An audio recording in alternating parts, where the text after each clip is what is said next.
Hello students, welcome to wait for job. আজকে আমরা reasoning SSC GD 2024 এর previous ইয়ারের কোশ্চেন আলোচনা করব। চলো, প্রথম প্রশ্ন কি বলেছে? বলেছে একটি সাংকেতিক ভাষায় বিমলকে যদি ডি কে ও সি এন লেখা হয়, তাহলে সুমনকে আমরা কি লিখতে পারবো? দেখো, কিছুই নয়, আমরা এটার নিচে কোডটা লিখছি ডি কে ও সি এন। এবার এক্ষেত্রে কি হয়েছে দেখো, এক্ষেত্রে ব্যাপারটা হচ্ছে বি এর পরে একটা গ্যাপ দিয়ে সি, আই এর পরে, তারপরে আমাদের আই, মানে আই যে K, L M I, J, J এর পরে একটা গ্যাপ দিয়ে কে, এম এর পরে একটা গ্যাপ দিয়ে এন, এর পরে একটা গ্যাপ দিয়ে বি, এল এর পরে একটা গ্যাপ দিয়ে এম। তাহলে একটা গ্যাপ দিয়ে সব আছে। তাহলে অবশ্যই সুমনের পরে একটা গ্যাপ দিয়ে কিউ আর এস টি, তাহলে ইউ হবে।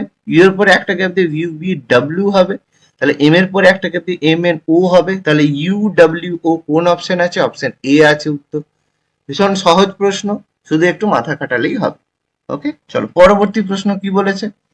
আচ্ছা, পরবর্তী প্রশ্নের আগে তোমরা ওয়েট ফর জব থেকে অ্যাভেল করতে পারো mathematics WBP KP, GK railways এর স্টাডি ম্যাটেরিয়াল প্র্যাকটিস সেট তোমরা এখান থেকে কালেক্ট করতে পারো ভীষণ স্বল্প মূল্যে। নিচে দেওয়া হোয়াটসঅ্যাপ নাম্বারে যোগাযোগ করো অথবা ডেসক্রিপশন বক্স থেকে তোমরা পিডিএফ কেনার লিঙ্ক পেয়ে যাবে। নিজেদের প্রস্তুতিকে সাফল্যে নিয়ে যাওয়ার জন্য অবশ্যই ওয়েট ফর জবকে ফলো করো। ধন্যবাদ।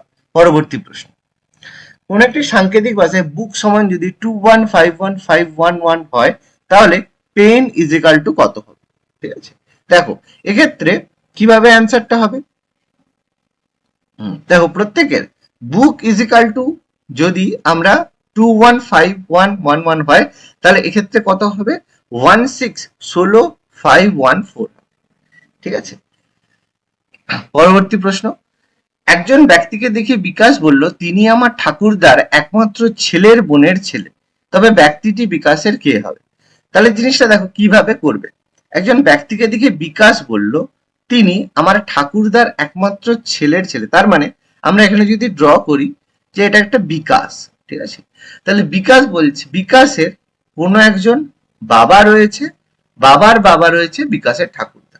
তাহলে বলেছে, বিকাশ বলেছে তিনি, সেই ব্যক্তিটা আমার ঠাকুরদা মানে বিকাশের ঠাকুরদার একমাত্র ছেলে।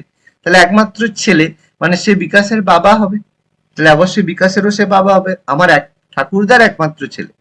তার বোন, তার মানে তার বাবার বোন, তাহলে অবশ্যই বিকাশের সে পিসি হবে, পিসির ছেলে। তাহলে পিসির ছেলে হচ্ছে সেই ব্যক্তিটা। তাহলে সেটা বিকাশের সাথে কি সম্পর্কে হবে? অবশ্যই পিসির ছেলে মানে তার সম্পর্কে ভাই হবে। ওকে, ডেফিনেটলি, কারণ সেম জেনারেশনে হচ্ছে, তাহলে সেটা তার ভাই হবে। বোঝা গেল? চল পরবর্তী প্রশ্ন কি বলেছে।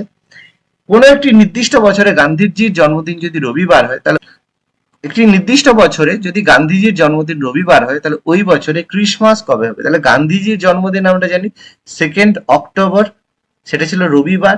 তাহলে ক্রিসমাস মানে 25 ডিসেম্বর কি বার হবে? তাহলে আমরা প্রথমে অড ডের কনসেপ্ট তোমাদের বলেছিলাম। তাহলে অড ডে মানে কতগুলো দিন রয়েছে, তাহলে 2 অক্টোবর থেকে 25 ডিসেম্বর পর্যন্ত কত দিন? তাহলে 2 অক্টোবর মানে বাকি অক্টোবর মাস কত মাসের, কত দিনের হয়? 28 দিন, মানে আমাদের টোটাল অক্টোবর নভেম্বর ডিসেম্বর 31 দিনের হয়। তাহলে অক্টোবর মাসের তোমার 2 তারিখ হয়ে গেছে, তার মানে বাকি রয়েছে 29 দিন। নভেম্বর মাসে 30 দিন, আর তোমার ডিসেম্বর মাসের 25 তারিখ মানে 25 দিন। তাহলে যোগ করব, যোগ করলে কত হচ্ছে? 84। তাহলে 84 মানে এটাকে আমরা 7 দিয়ে ভাগ করব, 7 দিয়ে ভাগ করলে দেখো ভাগ মিলে যাচ্ছে। তাহলে মিলে যাওয়ার অর্থ এখানে কোনো অড ডে নেই, জিরো অড ডে। ঠিক আছে, কোনো অড ডে নেই, জিরো অড ডে। তাহলে জিরো অড ডে মানে যেই দিনটা গান্ধীজির জন্মদিন ছিল সেই দিনটাই ক্রিসমাস হবে। তাহলে যেহেতু রবিবার ছিল, তাহলে এটাও রবিবারই অ্যান্সার হবে। বোঝা গেল আশা করি। চল পরবর্তী প্রশ্ন কি বলেছে। বলেছে এ প্লাস বি সমান যদি এ মাইনাস বি হয়, এ ভাজিত বি সমান এ ইন্টু বি হয়, এ ইন্টু বি, ঠিক আছে, এটা হচ্ছে সরি, এখানে একটা ভুল আছে, এ প্লাস বি সমান যদি, মানে এটা প্লাস, এটা সরি, এ ইন্টু বি, এ ইন্টু বি সমান তোমার হবে প্লাস মাইনাস, মাইনাস প্লাস হবে, ভাগ গুণ হবে, আর গুণ এটা ভাগ হবে, এটা ভাগ চিহ্ন হবে, এটা যোগ হবে না, ভাগ হবে। তাহলে সংখ্যাটা কি হবে? দেখো সেম ব্যাপার, তাহলে গুণ ভাগ হবে, যোগ বিয়োগ হবে। তাহলে ভাগ আছে সেটা আমরা গুণ করব, গুণিত 25, গুণ আছে এটা আমরা ভাগ করব, প্লাস আছে এটা আমরা বিয়োগ করব, বিয়োগটা আমরা প্লাস করব। তাহলে কত হয়? তাহলে 6 গুণিত 5, 6 5 5 25 ডিভাইডেড বাই -8 প্লাস 10, তাহলে 6 5 30, 30 -8 প্লাস 2 মানে 30 প্লাস 2 মানে অ্যান্সার হবে 32 বা 32। বোঝা গেছে? চলো পরবর্তী প্রশ্ন কি বলেছে। হ্যাঁ, আবার একটা সিরিজ রয়েছে এ ড্যাশ সিই A D dash E dash DC E A DC dash. তাহলে এখানে দেখো কি হচ্ছে, আমরা একটা সিকোয়েন্স বুঝতে পারছি এ ডি এ ডি, তাহলে অবশ্যই এর পরে এখানে গ্যাপটাতে ডি বসবে। ওকে, এ ডি সিই, তাহলে সিই, তাহলে এডি সিই যদি হয় তাহলে এডি, তাহলে এটা ডেফিনেটলি সি বসবে। এডি সিই, তাহলে এটা আবার এডি সিই এডি সিই, তাহলে গ্যাপটা বসবে ডিসিএই। তাহলে কোনটা অপশন হচ্ছে ডিসিএই, অপশন বি হচ্ছে আমাদের অ্যান্সার ডিসিএই। বোঝা গেল? সহজ প্রশ্ন। পরবর্তী প্রশ্ন, এক্স স্থানে কোন সংখ্যা বসবে।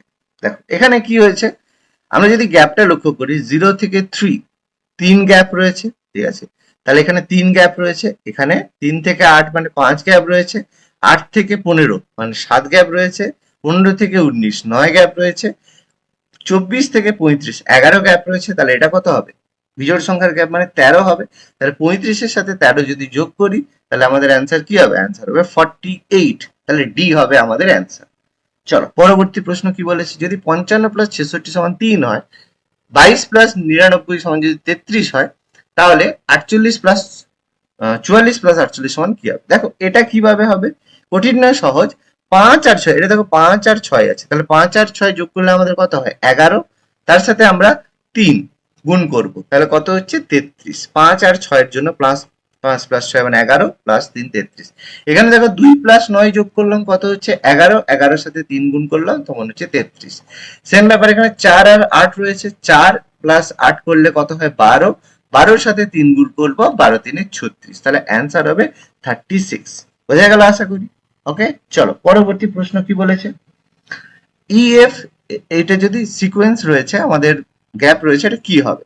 দেখো ইএফ, ইএফ এর পরে একটা গ্যাপ দিয়ে জি রয়েছে, জি এর পরে এইচ, এইচ এর পরে মাঝে একটা গ্যাপ দিয়ে আই জে রয়েছে, জি এইচ আই জে, তাহলে আই এর পরে আই জে, আই জে এর পরে দেখো এখানে আবার একটা গ্যাপ দিয়ে কে এল রয়েছে, এল এর পরে দেখো এম এন দুটো গ্যাপ দিয়ে ও রয়েছে, ও এর পরে একটা গ্যাপ দিয়ে কিউ রয়েছে, তাহলে উপরের গুলো একটা গ্যাপে পরের সংখ্যাটা আছে, কিউ এর পরে Q R S T U আসছে, তাহলে ইউ এর পরে একটা গ্যাপ দিয়ে ইউভি ডাব্লিউ আসবে, ডাব্লিউ আসবে, তারপরে তিনটে গ্যাপ দিতে হবে U V W X Y Z, তাহলে হবে এ, এক্স ওয়াই জেড তিনটে ছিল এ, তাহলে এটা হবে বি, তাহলে অ্যান্সার হবে ডাব্লিউ বি, অপশন ডি হবে উত্তর।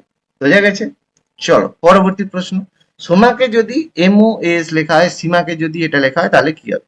তাহলে দেখো সোমা থেকে লেখা হচ্ছে কিভাবে, তাহলে দেখো প্রথম যেটা সংখ্যা সেটা শেষে যাচ্ছে, তারপরে সেকেন্ড যেটা সংখ্যা সেটা এর সেকেন্ডেই রয়েছে, তাহলে সেকেন্ডে রয়েছে সোমা এস ও এ, মানে এমটা যেটা থার্ড সংখ্যা সেটা প্রথমে যাচ্ছে, তারপর এটা লাস্ট সংখ্যাটা তার আগে আসছে, তাহলে এই sequence S O M A, এই সিকোয়েন্স ফলো হচ্ছে, তাহলে সেটাকে আমরা টুকিতেও লিখবো টি ইউ কে আই, তাহলে প্রথম সংখ্যাটা শেষে যাবে তাহলে শেষে টি যাবে, ইউটা সেকেন্ড যেমন আছে সেরকমই থাকবে, কে টা প্রথমে যাবে আর আইটা এখানে আসবে, তাহলে K U I T, K U I T option, option এ দেওয়া আছে।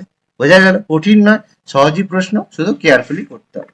পরবর্তী প্রশ্ন, একজন লোক হেঁটে 5 কিলোমিটার উত্তরে বাঁ দিকে 4 কিলোমিটার গেল, তারপর বাঁ দিকে ঘুরে 5 কিলোমিটার গেল, তাহলে ডান দিকে সোজা হাঁটলে কোন দিকে সে আঁকবে। তাহলে একজন ব্যক্তি দাঁড়িয়ে আছে, সে 5 কিলোমিটার উত্তরে গেল, ভালো কথা, বাঁ দিকে তারপরে 4 কিলোমিটার গেল, ভালো কথা, তারপর আবার বাম দিকে ঘুরে সে 5 কিলোমিটার এলো, ভালো কথা, এখন সে কিন্তু সাউথে তাকিয়ে আছে, এবার কি বলেছে, সে ডান দিকে হাঁটছে, তাহলে ডান দিকে সে হাঁটছে, এখন ডান দিকে হাঁটার অর্থ সে এখন কোন দিকে আছে, অবশ্যই ওয়েস্ট বা পশ্চিম দিকে আছে, কারণ সে তো এদিকটা আমাদের ইস্ট, পশ্চিম দিকে, তাহলে সে এখন কোন দিকে রয়েছে, সে এখন পশ্চিম দিকে রয়েছে, ওয়েস্টে রয়েছে সে। বোঝা গেল আশা করি। চলো পরবর্তী প্রশ্ন কি বলেছে, পূজা অনিমার থেকে ছোট কিন্তু জবার থেকে বড়, ভালো কথা, জবা কল্পনার থেকে বড়, পায়েল জবার থেকে বড় কিন্তু পূজার থেকে ছোট, তাহলে কে সর্বকনিষ্ঠ। তাহলে পূজা অনিমার থেকে ছোট, তাহলে আমি যদি এখানে লিখি পূজা ছোট অনিমার থেকে। তাহলে অনিমা বড়, পূজা অনিমার থেকে ছোট।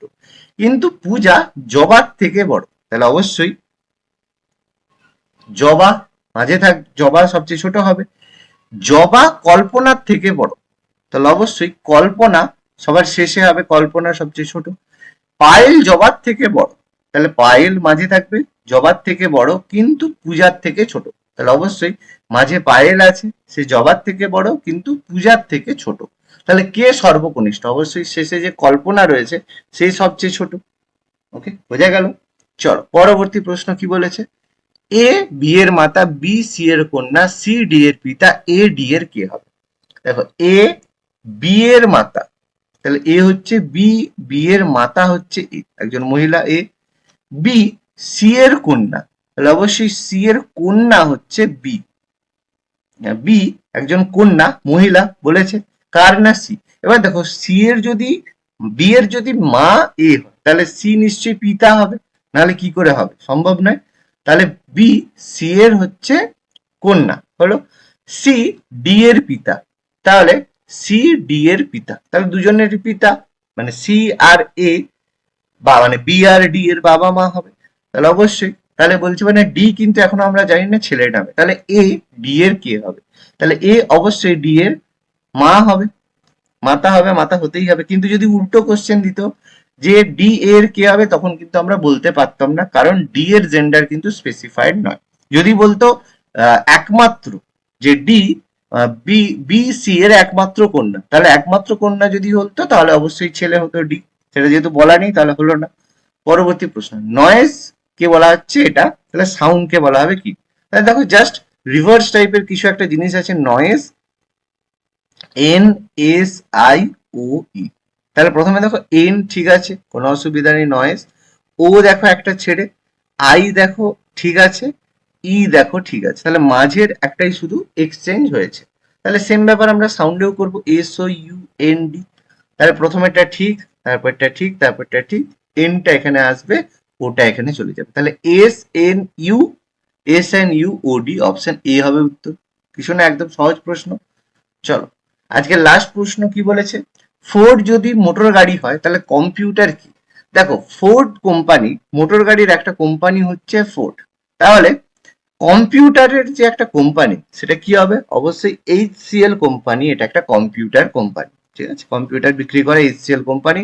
টাটা কিন্তু গাড়ি বিক্রি করে, সোনি ক্যামেরা বলো, ক্যামেরা বিক্রি করে বা ফোন বিক্রি করে, বিল গেটস তো অবশ্যই একজন ব্যক্তির নাম, তাহলে এখানে অবশ্যই কম্পিউটার একটা কোম্পানি হবে, সেটা হবে এইচসিএল। আশা করি বোঝা গেল। ওকে, তাহলে আজকের ক্লাসটা কেমন লাগলো তোমরা অবশ্যই কমেন্ট করে জানাবে। এই ধরনের আরো ক্লাস পেতে অবশ্যই আমাদের চ্যানেল সাবস্ক্রাইব করো। ধন্যবাদ।